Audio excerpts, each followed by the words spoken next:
नमस्कार साथीहरू, आज पनि हजुरहरूको लागि एउटा नयाँ भिडियो तयार पारेर आएको छु।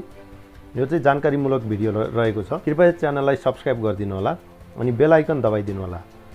हामीहरूले हेर्ने भने सबैजनालाई थाहा छ, वैशाख 23 गते रातिदेखि सरकारले इन्टरनेसनल फ्लाइट बन्द गरेको थियो।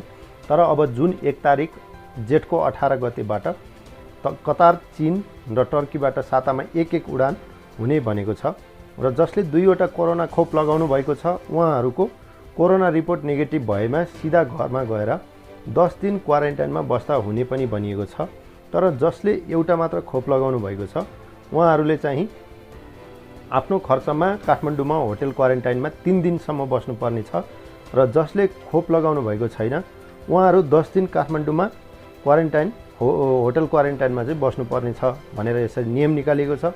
र आफ्नो साथमा सीसीएमसी फर्म पनि लिएर आउन नभुल्नु होला साथीहरू। तपाईहरुलाई त्यो सीसीएमसी फर्म चाहिँ एयरपोर्टमा बुझाउनु पर्ने हुन्छ।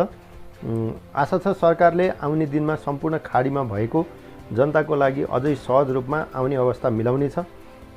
मेरो विचारमा चाहिँ कोरोनाबाट खतरा नभएको देशमा हवाई सेवा खोल्नुपर्छ जस्तो लाग्छ, ताकि अब यो उडानको विषयमा हेर्ने भने चाहिँ अब एउटा कम्पनीको एउटा फ्लाइट मात्रै हो कि हैन।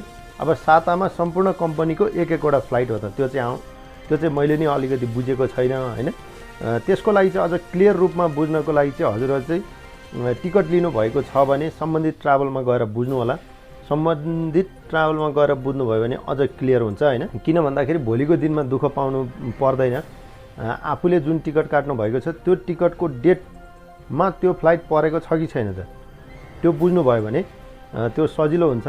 र जसले टिकट लिने विचारमा हुनुहुन्छ उहाँहरू चाहिँ आफू आउने दिनमा फ्लाइट शेड्युल छ कि छैन त, तपाईको कुन दिनमा छुट्टी छ त्यो दिनमा फेरि त्यो प्लेन चाहिँ कतारबाट नेपाल आउने अथवा नेपालबाट कतार जाने छ कि छैन त त्यो पनि राम्ररी बुझेर मात्रै टिकट लिनु होला।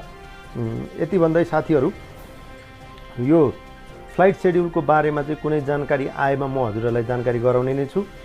तर त्यो मैले दिएको जानकारीमूलक भिडियो जुन हुन्छ त्यो हेर्नको लागि चाहिँ तपाईले सब्स्क्राइब बटन थिचिदिनु होला र बेल आइकन दबाइदिनु होला। त्यति गर्नुभयो भने मैले बनाएको भिडियो हजुरहरु समक्ष जानेछ। हुन्छ साथीहरू, यति भन्दै आजको यो भिडियोबाट चाहिँ बिदा चाहन्छु। धन्यवाद।